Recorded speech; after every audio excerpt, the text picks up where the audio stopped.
Welcome to my food lab. आज हम बनाएंगे मज़ेदार सी चिकन बिरयानी। बहुत ही मज़ेदार, कम मिसालों से बनी हुई। चलें आएँ अब शुरू करते हैं बिरयानी बनाना। एक कढ़ाई लें, उसमें 1 कप ऑयल या घी डाल दें। फिर उसमें 2 कटे हुए प्याज शामिल कर दें। प्याज़ों को गोल्डन ब्राउन होने तक पकाएं। अब 1 चम्मच लहसुन अदरक का पेस्ट शामिल करें। अच्छी तरह से मिक्स करें और दरमियानी आंच पर 2 मिनट तक पकने दें।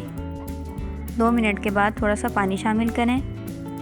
चमचे से अच्छी तरह से मिक्स करें।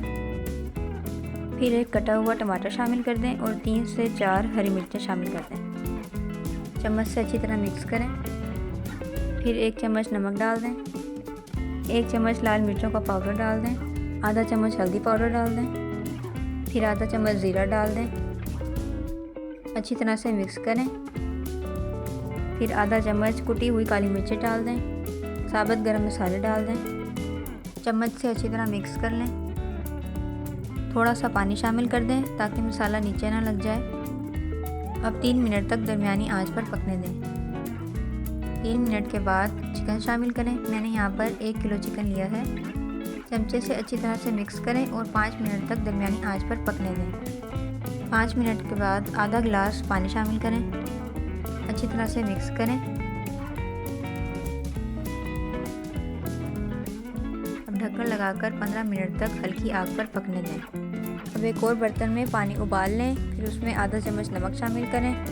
फिर आधा चम्मच ज़ीरा शामिल करें और 1 चम्मच ऑयल शामिल कर दें। फिर चावल शामिल कर दें जिनको मैंने तकरीबन 30 से 40 मिनट तक भिगो कर रखा था और यहाँ पर मैंने 1.5 गिलास चावल लिए हैं। अच्छी तरह से मिक्स कर लें और हल्की आग पर तब तक पकाएं जब तक पानी कम रह जाए और चावल 80% तक गल जाएं। ये देखें कुछ इस तरह से। चिकन भी हमारी तैयार हो गई थी। अब हम लेयरिंग करना शुरू करेंगे। आपने पहले चिकन की लेयर लगानी है, उसके बाद चावलों की लेयर लगानी है। 1 नींबू लें, उसको स्लाइसेस में काट दें और 3 से 4 हरी मिर्चें से गार्निश करें। 1 चुटकी कलर को 3 से 4 चम्मच पानी में डाल दें और मिक्स करें अच्छी तरह से और ये आपका कलर बनकर तैयार है। अब इनको लाइनों में थोड़े थोड़े फासले पर डालते जाएं। अब ढक्कन लगाकर 15 मिनट तक हल्की आग पर पकने दें। ये देखें 15 मिनट हो चुके हैं और हमारे चावल माशाल्लाह से खिले खिले बनकर तैयार हुए हैं। चिकन भी गल गई थी और चावल भी जो हमने 80% गलाए थे, बाकी 20% इसमें कुक हो चुके हैं अच्छी तरह से। ग्रेवी और चावलों को अच्छी तरह से मिक्स कर लें ताकि चावलों में भी ग्रेवी का थोड़ा सा टेस्ट आ जाए। अब गरम गरम चावलों को प्लेट में डालकर सर्व करें।